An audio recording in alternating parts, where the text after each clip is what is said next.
everybody, and thank you for clicking on that link. So hopefully the thumbnail got you, or the title got you, or maybe you're one of my subscribers. Anyway, it doesn't matter. Thank you. I'm looking forward to sharing this with you. So first of all, let's take a look at the subject material. So this is a book called Journey to the End of the Night by Louis-Ferdinand Celine. Sorry if I said that incorrectly. French is a notoriously hard language for me. Too many silent letters for me. I can't stand that. I can't stand that stuff. Anyway, look at the cover. Take a moment just to look at that cover. It's black, dark. Well, sorry. It's black, literally. The cover is black. It's also dark and bleak. So, that's the cover. And I want to read you a short little description of it before we start. So, Celine's masterpiece, colloquial, polemic, hyper-realistic, boils over with bitter humor and revulsion at society's idiocy and hypocrisy. I think we can all relate to that. Journey to the End of the Night is a literary symphony of cruelty and violence that hurtles through the improbable travels of the petite bourgeois and largely autobiographical anti-hero Bartholomew.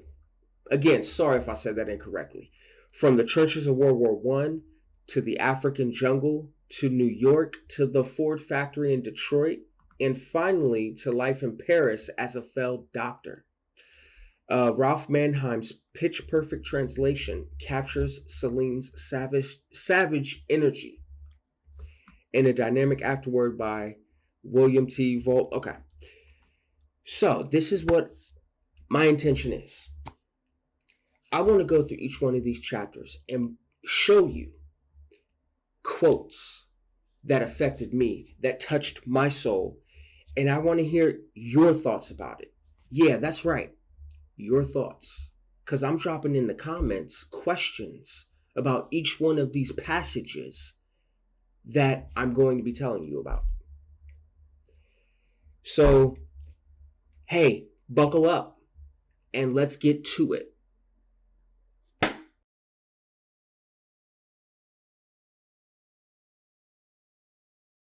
Big hand of applause for this gentleman right here, who translated this novel into English from the French. So I don't know if Celine actually said these words literally in the French, but this translator does a wonderful job, and you're going to see that as we go along. So anyway, the first chapter is not even a chapter. They're not numbered. So I'm confused a little bit. So I'm just going to call this the first chapter. Let me show you. Here's the first chapter, and here's a brief little summary of what's going on. So the main character, not this guy. The main character, Ferdinand Bartholomew. Hold on, let me show you. Bartholomew. He is explaining here in the first chapter why he decided to join the French army in World War I. So why did he decide to join the army? What was his thinking behind that process? All right. So let's get to the first quote of this chapter. And I'm eager as hell, or heaven, to see your thoughts. So let's get to it. This first quote, it's highlighted right here. You can go at your own pace if you like. So let's read this quote. So the narrator, first person, is talking with someone else about joining the army for France. So what a paper, he says. When it comes to defending the French race, it hasn't its equal. And quick to show I'm well informed, I fire back. The French race can do with some defending, seeing it doesn't exist. Oh yes, it does, he says. And a fine race it is. It's the finest in the world, and anybody who says different is a yellow dog. And he starts slanging at me. What the hell does slanging mean? Naturally, I stuck to my guns. Oh boy, this sounds like one of those fights in the comments or on Facebook or something. It's not true. What you call a race is nothing but a collection of riffraff like me, bleary-eyed, flea-bitten, chilled to the bone. They come from the four corners of the earth, driven by hunger, plague, tumors, and the cold. Oh, sorry. And stopped here. They couldn't go any further because of the ocean. That's France. That's the French people. So what I like about this quote, and I'm going to drop a question about it too in the chat. So look in the chat and comment. What I like about this quote is that whether you're thinking about race, whether you're thinking about nationality, like I think this is more nationality than the concept of race, but whether you're thinking about dividing people into groups, this quote says to me, we got a lot more in common than we do differences. So we have more in common than we have differences. That's why I like this quote. Think about this. What you call race is nothing but a collection of riffraff like me, bleary-eyed, flea-bitten, chilled to the bone, driven by hunger, plague, tumors, and the cold. That's the human condition. Whether you're white, whether you're black, whether you're French, whether you're American, whether you're Chinese, whatever. We're humans. That's what I love about this.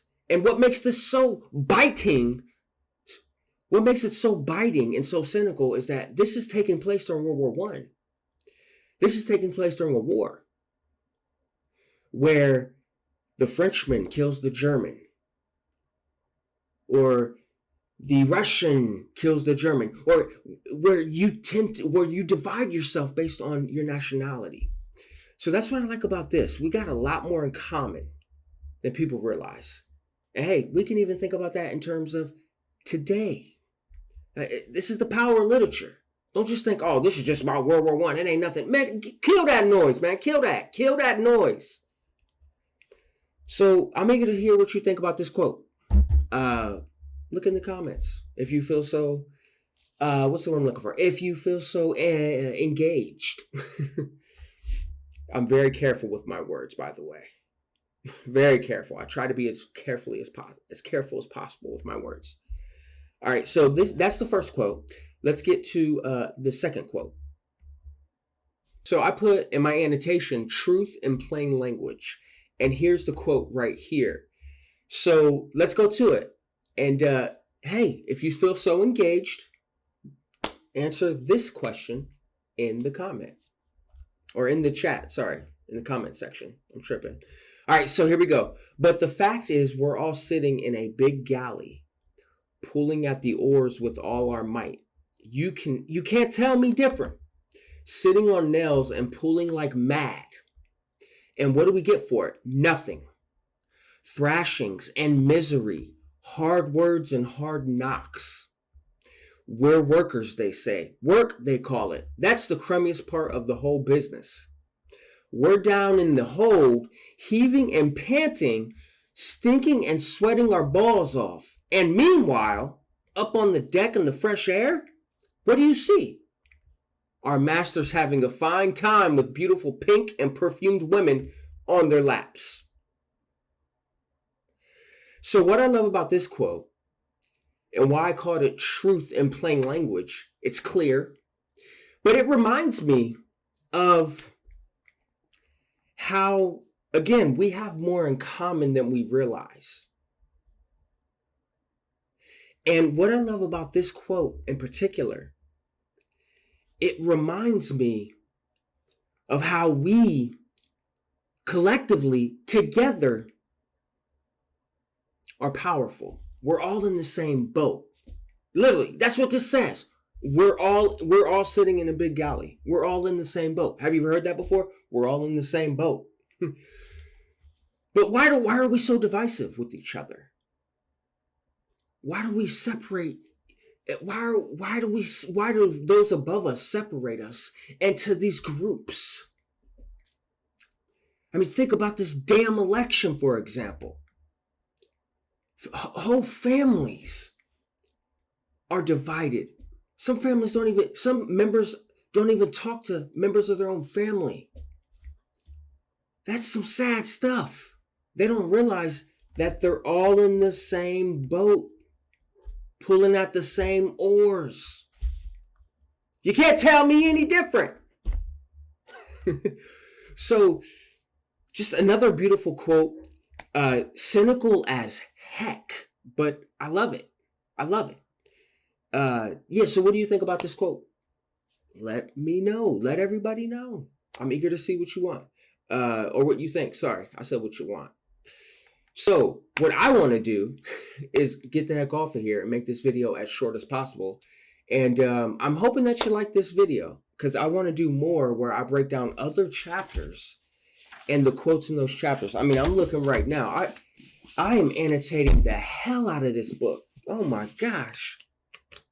And I'm only on page 46. So I got a heck of a lot more annotations to go. So again, thank you for watching this video. If you made it through, thank you.